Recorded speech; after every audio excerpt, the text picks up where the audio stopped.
Hello good morning student, SK Sankalp YouTube channel पर आपका स्वागत है। आज हम बहुत समय के बाद आपकी एक नई वीडियो आ रही है मैथमेटिक्स की। कुछ टेक्निकल प्रॉब्लम्स के कारण जो है आपकी मैथमेटिक्स की वीडियो नहीं आ पा रही थी। देखिए बच्चों, इससे पहले के लेक्चर में हमने नंबर सिस्टम चैप्टर शुरू किया था और नंबर सिस्टम चैप्टर की हमने 2 वीडियो पहले डाल चुके हैं, जिनमें हमने ज्ञात किया था कि हम इकाई का अंक कैसे ज्ञात करते हैं, यूनिट डिजिट कैसे ज्ञात करते हैं। ठीक है, उस पर हमने कुछ प्रैक्टिस क्वेश्चन भी आपको कराए थे। आज हम नंबर सिस्टम के अंदर ही दूसरा इम्पोर्टेंट टॉपिक आज पढ़ेंगे, जिस टॉपिक का नाम है बच्चों भाजकों की संख्या ज्ञात करना। ठीक है, भाजकों की संख्या का ज्ञात करने का अर्थ क्या हुआ, आखिर हमें ये क्या ज्ञात करने को एग्जामिनर बोलता है। देखिए, एक मैं छोटे से एग्जाम्पल से आपको समझाता हूँ बच्चों। मान लीजिएगा कोई संख्या आपको उसने दे दी है 48, 48 दे दिया है। ठीक है, उसने कोई संख्या दे दी बच्चों आपको 48 और उसने बोल दिया आपको कि 48 को काटने वाली, 48 को विभाजित करने वाली संख्याएं कितनी होंगी। दोबारा समझिए इस चीज़ को। मैं एक छोटा सा एग्जांपल आपको बच्चों पहले देता हूँ, एक छोटा सा एग्जांपल समझिएगा। क्वेश्चन करने से पहले बच्चों कोई भी क्वेश्चन करने से पहले उसका कॉन्सेप्ट समझना बेहद ज़रूरी है। जब आप कॉन्सेप्ट क्लियर हो जाएगा तो आप अधिकतर क्वेश्चन हल कर जाओगे। देखिए, मैंने क्वेश्चन दिया बच्चों कि 6 एक संख्या है, इस संख्या के भाजकों की संख्या बताइए। भाजक का मतलब ये हुआ कि इस संख्या को काटने वाली कितनी संख्याएं हो सकती हैं। देखिए, इस संख्या को काटने वाली संख्याएं कितनी हो सकती हैं। देखिए, 6 ऐसी संख्या है कि जिसको बताना है कि इसको काटने वाली संख्याओं की संख्या बताइए कितनी है। अब देखिए, अब हम कहेंगे कि भैया 6 को 1 भी पूर्ण रूप से काट देगी, ठीक है, 2 भी पूर्ण रूप से काट देगी, क्योंकि 2 तिया 6 पूरा पूरा कट गया। हमें वो ज्ञात करनी है जो 6 को पूर्ण रूप से विभाजित कर दें। ठीक है, अब आप कहोगे 2 के अलावा कौन सी संख्या होगी जो 6 को पूरा काट देगी, तो आपके मन में आ रहा होगा 3 दूनी 6 होता, पूरा पूरा काट देगी। इसके अलावा देखें 4, तो 4 नहीं काट पाएगी पूरा, क्योंकि 6 से 4 पूरा विभाजित नहीं होगा। इसके बाद 5 पर आते हैं तो 5 भी 6 को विभाजित नहीं कर पाएगी। तो फिर कौन सी संख्या बची आपकी? 6 ही बची। ठीक है, क्योंकि स्वयं को हर संख्या पूरा पूरा काट देती है। तो आपका जो ये नंबर ज्ञात करने थे कि नंबर ऑफ डिवाइजिबल, मतलब कि भाजकों की संख्या बताओ कितनी संख्या है जो 6 को काट रही हैं। तो जरा देखो 6 को काटने वाली संख्या कितनी है आपके पास? 1 2 3 4, कुल मिला के 4 संख्या ऐसी आई बच्चों जो 6 को विभाजित कर सकती हैं। समझ रहे हैं बात आप? केवल 4 संख्या ऐसी आई हैं जो 6 को विभाजित कर सकती हैं। इसके अलावा कोई भी अन्य संख्याएं 6 को पूर्णतः विभाजित नहीं करेंगी। ठीक है, और यही भाजकों की संख्या है जो आज हम टॉपिक पढ़ेंगे कि भाजकों की संख्या ज्ञात करना, कि किसी भी संख्या को पूर्ण रूप से विभाजित करने वाले भाजक डिवाइजिबल कितने होंगे। ठीक है, एक दूसरा एग्जाम्पल ले लेते हैं बच्चों। एग्जाम्पल दूसरा ले लीजिए।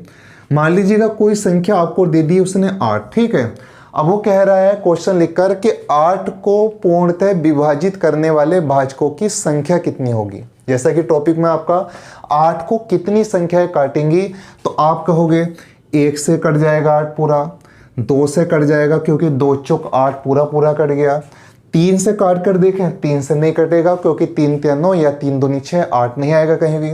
अगर हम 4 से देखें बच्चों तो 4 से कट जाएगा पूरा पूरा, 4 दूनी 8। इसके अलावा 5 से देखते हैं तो 5 से 8 नहीं कटने वाला, 5 दूनी 10 या 5 एकम 5। 6 से भी 8 पूर्णतः विभाजित नहीं होगा, 7 से भी नहीं होगा, तो किससे विभाजित होगा बच्चों? 8 से विभाजित हो जाएगा, क्योंकि स्वयं से हर संख्या पूरी पूरी कट जाती है। अब बताओ 8 को विभाजित करने वाली कितनी संख्याएं हो गई आपकी? 8 को काटने वाली जिन्होंने पूरा पूरा काटा है उन संख्याएं कितनी हैं, नंबर बताना है। तो 1 2 3 और 1 कुल मिलाकर कितनी संख्या हो गई आपकी? 4। तो हमें ये बताना होता कि किसी भी संख्या को विभाजित करने वाले भाजक कितने होंगे। सपोज करो एक एग्जांपल और मैं दे देता हूँ बच्चों आपको। अभी हमें कॉन्सेप्ट समझना। मैंने एक संख्या दे दी बच्चों आपको 20। समझिए चीज़ को। मैंने एक संख्या दे दी आपको 20 और मैंने कहा कि 20 को पूर्णतः विभाजित करने वाले भाजक कितने होंगे। तो आप फिर कहोगे कि 1 से विभाजित हो जाएगा, 2 से भी हो जाएगा, 2 ढाई 20 पूरा पूरा, 3 से नहीं होगा, 4 से होगा बच्चों, 4 पंजे 20, 5 से भी हो जाएगा, 5 चौक 20, 6 से नहीं होगा, 7 से नहीं होगा, 8 से नहीं होगा, 9 से भी नहीं होगा, और शायद 10 से हो जाएगा। 10 दूनी कितना हो जाएगा बच्चों? 20। इसके अलावा कौन सी संख्या जिससे विभाजित होगा, तो वो केवल 20 ही होगी, क्योंकि 11 12 13 से विभाजित नहीं होगा। तो 20 को विभाजित करने वाली, 20 को पूर्णतः काटने वाली संख्या कितनी हुई बच्चों आपकी? 1 2 3 4 5 6। तो आप आंसर लगाओगे कि 20 को काटने वाली कुल संख्याएं कितनी हो जाएंगी आपकी? 6। ठीक है। लेकिन बच्चों प्रॉब्लम यहाँ आती है इन क्वेश्चनों में, अगर एग्जामिनर लिख दे, आपको एक क्वेश्चन दे दे, सपोज करो एक क्वेश्चन दे दिया उसने कि 712 को विभाजित करने वाली कितनी संख्याएं होंगी, तो आप कब तक इस काम को करोगे? अरे भाई 1 से कटेगी, 2 से कटेगी, 3 से कटेगी, ऐसे आप कहाँ तक आइडिया लगाएंगे? क्योंकि एग्जामिनर जो है वो अक्सर बड़े ही क्वेश्चन देता है, और अगर आप ऐसे करके क्वेश्चन करने लगे तो आपका पूरा 1 घंटा समाप्त हो जाएगा, और फिर भी शायद आप इतनी बड़ी संख्या का फिर भी नहीं बता पाओगे। बहुत मुश्किल पड़ेगा कि 712 को कितनी संख्याएं काटेंगी। ठीक है, तो वही ट्रिक, उसी का कॉन्सेप्ट आज मैं आपको बताऊंगा कि अगर कोई संख्या आपको देता है, चाहे कितनी भी बड़ी संख्या हो, तो उसको हम शॉर्ट ट्रिक से, शॉर्ट फॉर्म से कैसे आंसर लगाएंगे। ठीक है, ये छोटी संख्या है तो आप बता सकते हो, लेकिन एग्जामिनर हमेशा बड़ी संख्याएं देता है कि 2012, 142, 144, 236, 728 या 832, उनको काटने वाली तो बहुत संख्याएं होती हैं, और वो फिर तुम्हें पहाड़ा पढ़ कर भी देखना है कि किस किस को काटती है। आपके पास इतना टाइम होगा नहीं और आप पूर्ण संख्या बता नहीं पाओगे फिर। ठीक है, तो उसी की ट्रिक बच्चों हम पढ़ेंगे कि कैसे हम शॉर्ट ट्रिक से ज्ञात करेंगे कि कितनी संख्याएं हमें होंगी ऐसी। ठीक है, तो देखिए बच्चों, अगर मैं छोटी संख्याओं से प्रारंभ करता हूँ इस सीरीज को, तो देखिए जैसे पहले हमने लिया था छोटा सा एग्जाम्पल 6। ठीक है, हाँ 6 ऐसी संख्या जिसे आप साधारण रूप से बता दोगे, जैसा भी मैंने बता दिया था, लेकिन बड़ी संख्याओं को शायद आप ना बता पाओ या बहुत ज़्यादा टाइम उसमें लग जाए। तो देखिए जैसे आपके पास एक संख्या 6 है बच्चों। ठीक है, हमने आया था अभी आंसर हमारा कि 4 संख्याएं कर सकती हैं, लेकिन हमें शॉर्ट में बताना है, शॉर्ट ट्रिक में। देखिए 6 आपके पास एक संख्या है बच्चों, हमें 6 को हल करना है। ठीक है, कि 6 को विभाजित करने वाले भाजक कितने होंगे। तो देखिए 6 को पूर्णतः विभाजित करने वाले अगर हम भाजक देखेंगे, सबसे पहले बच्चों में क्या काम करना है, जो संख्या आपको देगा तो उस संख्या के आपको अभाज्य गुणनखंड करने हैं। ठीक है, अभाज्य गुणनखंड का अर्थ ये हुआ बच्चों कि उस 6 संख्या को ऐसे गुणनखंडों में तोड़ना है कि जिनका बाद में गुणनखंड ना हो पाए। तो 6 के क्या गुणनखंड होंगे बच्चों? 2 गुणा 3, 2 तिया कितना हो जाएगा आपका? 6। ठीक है, सबसे पहले आप गुणनखंड में तोड़ोगे। अब आप देखोगे कि 2 और 3 में ही टूटा है, अब ये किसी संख्या में नहीं टूटने वाला। ठीक है, अब यहाँ 2 कितनी जगह है आपका? 1 जगह है। तो 2 जब 1 जगह होता है तो उसे बोलते हैं 2 की घात 1। ठीक है, 3 कितनी जगह है आपका? 1 ही जगह है, तो इसको बोलते हैं बच्चों 3 की घात 1। ठीक है, इतना आप कर लोगे। उसके बाद आपको कुछ नहीं करना, जो घात आपकी 1 है, किसी भी संख्या पे जो घात लगी होगी, जितनी भी लगी होगी, उसमें आप 1 ऐड कर दोगे, 1 जोड़ दोगे अपनी जगह। यहाँ भी ऐड करोगे, अगर और होता घात में वहाँ भी 1 ऐड करोगे, ये ध्यान रखना। तो बताओ यहाँ 2 की घात कितनी निकल कर आई आपकी? 2। और यहाँ 3 की घात भी कितनी निकल कर आई आपकी? 2, क्योंकि 1 और 1 कितना होता है आपका? 2। और इन घातों को लिखकर आप देख लो, 2 दूनी कितना आ जाएगा आपके पास? 4। तो 6 को विभाजित करने वाली संख्याएं जो होंगी बच्चों वो कितनी होंगी आपकी? 4। आइए समझते हैं दूसरे एग्जाम्पल से कि दूसरा प्रमुख एग्जाम्पल क्या होगा। देखिए एक संख्या आपको दे दी उसने 8। ठीक है, तो हम ट्रिक से करेंगे 8। अब आपको 8 को गुणनखंडों में विभाजित करना है बच्चों। तो देखिए सबसे पहले अगर हम 8 को देखें तो 8 को हम सबसे पहले अभाज्य गुणनखंड में तोड़ेंगे। ठीक है, छोटे छोटे टुकड़े करेंगे। तो इसका हमें पता है कि 2 दूनी 4 और दूनी कितना हो जाएगा? 8। अब रुक जाएंगे हैं, क्योंकि 2 दूनी 4 दूनी 8 पूरा हो गया हमारा। अब इसको हम नहीं तोड़ सकते, तो बताओ 2 कितने हैं यहाँ पर? 2 कितने हैं यहाँ पर? 3 है। तो फिर हम यहाँ 2 की घात कितना लिख सकते हैं? 3, क्योंकि 2 जो है गुणा में कितनी जगह आपका? 3 जगह है, क्योंकि 2 की घात 1, 2 की घात 1, 2 की घात 1, तो 2 तो 3 जगह हो गए, तो हम 2 की घात 3 लिख सकते हैं इसको। और हमने बताया था कि उसके बाद हमें घात में कितना जोड़ देना है? 1 जोड़ देना है। तो बताओ 2 की घात कितना बन गया आपका? 4। तो यहाँ 4 ही आंसर हो जाएगा। अगर यहाँ गुणा में होती कोई चीज़, उसकी घात होती, तो इसकी घात की उसकी घात में गुणा कर देते तो आंसर आ जाता। ठीक है, यहाँ अकेला है 2 की घात, क्योंकि 2 2 है ना आपका, तो 2 की घात 3 जगह है और 1 हम अपनी तरफ से जोड़ देते घात में, और वही जो घात में जोड़ने के बाद होता वो डायरेक्ट आपका आंसर हो जाता है। ठीक है, तो हम बता सकते हैं कि 8 को विभाजित करने वाली जो संख्याएं होंगी वो 4 होंगी आपकी। इसके बाद बच्चों हम अगला एग्जाम्पल देखते हैं, अगला संख्या देखते हैं, कोई बड़ी संख्या। देखिए बच्चों, अगर आपको एक क्वेश्चन उसने दिया है उसने कहा आपसे कि आप बताइए कि 36 आपके पास एक संख्या 36, ठीक है। उसने कहा कि 36 के भाजकों की संख्या याद करें, 36 को विभाजित करने वाली ऐसी संख्याएं बताइए कितनी है, ठीक है। तो देखिए हम 36 को सबसे पहले हम करेंगे इसके गुणनखंड। अब आपके मन में कोई भी गुणनखंड आ सकते हैं, 12 तिया 36 भी होते हैं, 18 दूनी भी 36 होते हैं, लेकिन हमें अभाज्य गुणनखंडों में विभाजित करना है। देखिए अब आपके मन में हो सकता, मेरे मन में कुछ और है, आपके मन में कुछ और आ सकता, जो भी आ रहा पहले लिख लेते हैं, ठीक है। मेरे मन में आ रहा है 6 छंग 36, ठीक है। अगर आपके मन में आ रहा है ना 18 दूनी 36, तो आप 18 दूनी 36 भी लिख सकते हैं। अब लेकिन शर्त इतनी है कि आपको देखना है कि जो संख्याएं आपने गुणनफल में लिखी हैं क्या वो अभाज्य गुणनखंड में है अभी या नहीं है, ठीक है। बताओ 6 गुणा 6 अभाज्य गुणनखंड में है अभी नहीं है। क्यों?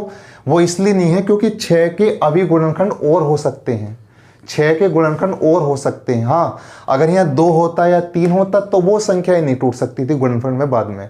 तो 6 को हम किस में तोड़ सकते हैं? 2 गुणा 3 में। और यहाँ 6 को किस में तोड़ सकते हैं हम? ये भी 2 गुणा 3 में। अब हम फिर देखते हैं क्या 2 3 2 3 इनको गुणनखंड में तोड़ के लिख सकते हैं? अब नहीं लिख सकते हैं क्योंकि ना तो 2 के गुणनखंड होंगे ना 3 के होंगे। अब हम देखेंगे कि यहाँ 2 जो है वो कितनी जगह है आपके, 2 जगह गुणा में। तो इसको हम लिख सकते हैं 2 की पावर 2, ठीक है। फिर गुणा का चिन्ह लगाएंगे। अब देखेंगे 3 कितनी जगह है यहाँ पर, तो 3 कितनी जगह है आपका? 2 जगह। देखिए तो ये 3 2 जगह है तो 3 की घात कितना बन जाएगा? 2, ठीक है। बस फिर क्या करना होता हमें कि जो घात होती है उसमें 1 जोड़ देते हैं अपनी तरफ से, ठीक है। और इसकी घात में भी जोड़ेंगे जो गुणन में है, तो 2 + 1 कितना हो जाएगा आपके पास? 3।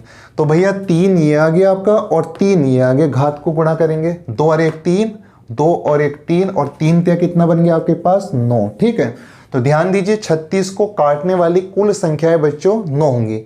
आप ऐसे भी आइडिया लगा सकते हो, देखो छोटी संख्या है, 1 से कटेगा, 2 से कटेगा 36, 18 दूनी 36, 3 से कट जाएगा, इसके बाद 4 नम 36, 4 से भी कट जाता, 5 से नहीं कटता, 6 से कट जाएगा, 6 छंग 36, 7 से नहीं कटेगा, 8 से नहीं कटेगा 36, 9 से कट जाएगा क्योंकि 9 चौक कितने होते हैं? 36। अब खुद ही आप देखो कि मैं छोटी संख्या को कितना टाइम लगा रहा हूँ सोचने में, और यहाँ मेरा आंसर एकदम से आ जाएगा आपका। 9 से कट जाएगा, 10 से देखेंगे 10 से नहीं कटेगा, 11 से नहीं कटेगा, 12 तिया 36, 12 से कट रहा है, ठीक है। उसके बाद 13 से नहीं, 14 से नहीं, 18 से कटेगा डायरेक्ट, 18 दूनी 36, उसके बाद सीधा 36 से कटेगा। अब मैं संख्या सोचने के बाद जोड़ूंगा 1 घंटे तक इनको, 1 2 3 4 5 6 7 8 और 9 संख्याएं तो हैं जो 36 को विभाजित कर रही हैं। और यहाँ हमने डायरेक्ट बता दिया कि हाँ 9 संख्याएं होंगी जो 36 को पूर्णतः क्या कर देंगी? काट देंगी, विभाजित कर देंगी, ठीक है। देखिए बच्चों अगला एग्जाम्पल की तरफ चलते हैं, थोड़े बड़े संख्या लेते हैं हम। मान लीजिए आपको एक संख्या उसने दिया एग्जामिनर ने, इधर एक संख्या लिख दी उसने आपके पास कि बताइए 144 के भाजक कितने होंगे। 144 के भाजकों की संख्या बतानी है बच्चों आपको। तो देखिए 144 के हमें भाजक बताने हैं, तो 144 के सबसे पहले हम करेंगे गुणनखंड, ठीक है। अगर आप डायरेक्ट बड़े गुणनखंड कर सकते हो तो बड़े करो, और आपको अगर देखो 144 मेरे मन में आ रहा है कि 12 12 होते हैं 144, पहले हम ऐसे तोड़ लेंगे या किसी भी संख्या में तोड़ेंगे। अब बताओ 12 गुणा 12 144 होते हैं, गुणनखंड में टूट गए। क्या 12 और 12 के अब टुकड़े हो सकते हैं या नहीं हो सकते हैं? हो सकते हैं अभी, क्योंकि 12 को हम तोड़ सकते हैं 3 चौक 12 में या 3 दूनी 6 दूनी 12 में। तो इसको हम ऐसे तोड़ ले, 3 दूनी 6 दूनी 12, और इसको भी ऐसे ही तोड़ेंगे जैसे इसको तोड़ा है, 3 दूनी 6 दूनी कितना हो जाएगा? 12, ठीक है। बस आप देख रहे हैं कि 3 कितने हैं, 1 2, तो 3 कितने हो गए आपके पास? 2, तो 3 की घात 2 लिख दिया हमने। अब देखेंगे 2 कितने हो गए, तो 1 2 3 और 1 कितने हो गए आपके पास? 4। तो यहाँ 2 की पावर कितना लिख देंगे आप? 4। और बाद में हमने बताया कि अब हम इनकी घातों में 1 1 जोड़ देंगे, 2 में 1 जोड़ दिया और यहाँ 4 में 1 जोड़ दिया जो घातें हैं, ठीक है। तो 2 की घात कितना बना आपके पास? 2 और 1 कितना बना? 3, और 2 की पावर कितना बना? 4 और 1 5। तो 5 तिया कितना आंसर निकल के आया बच्चों आपके पास? 15। तो 15 ऐसी संख्याएं होंगी जो 144 को काट देंगी। अगर आप वैसे कर कर देखेंगे 144 को कौन कौन सी काटेंगे तो बहुत टाइम लगेगा आपको, क्योंकि 1 2 3 पता नहीं कौन कौन सी होंगी, बड़ी संख्याएं होंगी। तो यहाँ आप एकदम बता सकते हो कि कुल मिलाकर 15 संख्याएं हैं जो 144 को पूर्ण रूप से काट देंगी, ठीक है। चलिए 1 2 संख्याएं और लेके देखते हैं हम। एक संख्या आपके पास, इसके बाद मैं एग्जाम्पल के रूप में लेता हूं बच्चों, एक संख्या आपके पास, उसने कोई संख्या दे दी बच्चों आपको 300, ठीक है, आपको कोई संख्या दे दी बच्चों उसने 300 और उसने कहा कि 300 को पूर्णतः विभाजित करने वाले भाजकों की संख्या बताइए, ठीक है। 300 संख्या जो है बच्चों, इसको पूर्णतः विभाजित करने वाले जो भाजक हैं बच्चों, इसको पूर्णतः विभाजित करने वाले भाजक कितने होंगे, ठीक है। तो देखिए 300 को सबसे पहले हमने कहा कि इसको हम तोड़ते हैं अभाज्य गुणनखंडों में। अब आपके मन में आ रहा होगा कि 300 को अभाज्य गुणनखंडों में तोड़ना है हमें, ठीक है। अब आपके मन में आ रहा होगा कि 300 को हम कैसे तोड़ें, तो जो भी आपके मन में आ रहा हो सकता 100 या 300 आ रहा हो, ठीक है। लेकिन क्या 100 अभाज्य गुणनखंड है आपका? नहीं है। क्यों? क्योंकि 100 अभी और टूट सकता है। क्या 3 अभाज्य गुणनखंड है आपका? हाँ है, क्योंकि 3 को अब आप नहीं तोड़ सकते अभाज्य गुणनखंडों में, ठीक है। 100 को आप लिख सकते हो 10 ढाई 100 और गुणा चल रहा है 3, और देखिए क्या 10 जो है वो अभाज्य गुणनखंड है आपका? नहीं है। देखिए 10 की अगर मैं बात करूं तो 10 को हम 2 पंजे 10 और इस 10 को तोड़ सकते हैं 2 पंजे 10 और गुणा कितना आ गया बच्चों आपके पास? 3, ठीक है। अब आप देखिए 2 5 2 5 3, इनमें से सारी संख्या जो गुणा में लिखी हैं, इनमें से कोई भी संख्या जो है अब आगे गुणनखंड में नहीं टूटने वाली, ठीक है। बस अब देखना कि आपके पास 2 कितने हैं, 1 2, तो हम 2 की पावर कितना लिख देंगे? 2। हमारे पास 5 कितने हैं बच्चों? 2 हैं, तो हम 5 की पावर कितना लिखेंगे? 2। और हमारे पास बच्चों 3 कितने? 1 ही है, तो 3 की पावर कितना लिखेंगे? 1। और अब आपका आंसर आ जाएगा। मैंने बताया जो पावर है उसमें एक जोड़ लीजिए, 2 की पावर 2 था, 1 जोड़ा तो कितना बन गया? 3। 5 की पावर 2 है, तो 2 में 1 जोड़ा तो मिल गया कितना आपके पास? 3। 3 की पावर 1 है, 1 हमने जोड़ दिया तो 3 की पावर कितना बना बच्चों आपका? 2। तो 3 के 9 और 9 तिया बच्चों कितना बन जाएगा आपके पास? 27। तो इसका आंसर आ जाएगा बच्चों आपके पास 27, ठीक है। बाकी आप 300 का अगर वैसे करेंगे तो आप 1 घंटे तक भी नहीं बता पाओगे, बहुत ज़्यादा मुश्किल पड़ेगी। तो 300 के भाजकों की संख्या अगर बतानी है कि पूर्णतः विभाजित करने वाली संख्याएं कितनी होंगी, तो वो बता सकते हैं एग्जाम में आप 27, ठीक है। आप वैसे करने बैठ जाओगे 1 घंटा लगेगा पूरा, और इतना पेपर एग्जामिनर देता नहीं आपको रफ के लिए कि एक ही क्वेश्चन में आप सारा खत्म कर दो, ठीक है। तो 10 सेकंड में आप आंसर ला दोगे, 27 संख्याएं आपकी होंगी। तो बच्चों उम्मीद है आपको समझ में आई होगी आज का ये टॉपिक। कल हम इसी टॉपिक को आगे बढ़ाएंगे। कल हम योगफल ज्ञात करना बताएंगे कि जो भाजक होते हैं उन्हें हम योगफल कैसे ज्ञात करते हैं, ठीक है। बच्चों अगर वीडियो अच्छी लगी हो तो लाइक जरूर कर दीजिएगा। नीचे आपका सब्सक्राइब का बटन आ रहा होगा, उसको प्रेस कर दीजिएगा, ठीक है। धन्यवाद।